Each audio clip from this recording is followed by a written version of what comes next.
I think from today, it's more about awareness that people with dementia are still people, right? And it's easy to get caught up in all of the rules of a system or the systems in a place where, like a long-term care.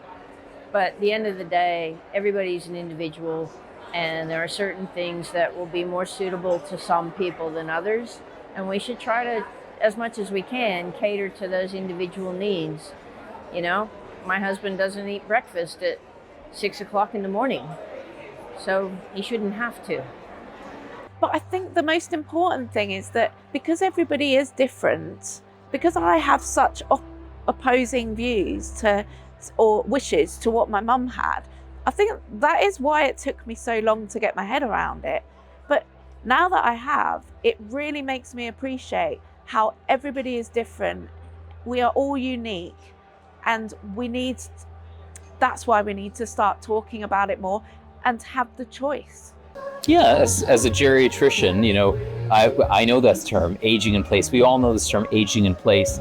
But I think the challenge with that term is that it only assumes that the only right thing for people is to stay in their own homes. And that, frankly, moving to an aged care residential facility is a failure, of themselves, their families, or the system. And we know that that's not always the case, for example. So we want to kind of turn this around a little bit and say, we know that the overwhelming preference is to age in one's home and community for as long as possible. But sometimes, as a clinician, I'll be having conversations about saying, is that really the right place for you?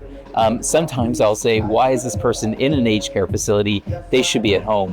Why are they stuck in hospital? They should be at home with more dementia supports that can help them transition that way. And so it's really understanding what is the individual preference, what are the realities of their situation, what are the supports that we can place, and then how do we co-create what is the right place for that person to live. So it's just evolving kind of the terminology and the way we work so that we have something that is more adept to how modern day clinicians, care providers, but also individuals and their care partners or carers are thinking about what do we want our care to look like and where do we want to receive it as well.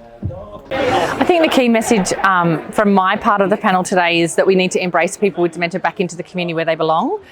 It's not a lot of time to say what you want to say on panels like this, but I really think we need to be creative. The government's not going to come up with all the solutions straight away, but I think we've lost our connection with dementia in the community, and they can actually be embraced, and we can share that the load of caring for people with dementia with a wider community. It really does make a difference. I think the key takeaway would be when we're looking at consent to intimate and sexual relationships, we always need to remember that the individual, even if they have a diagnosis of a cognitive impairment, is presumed to have full decision-making capacity to make that particular decision.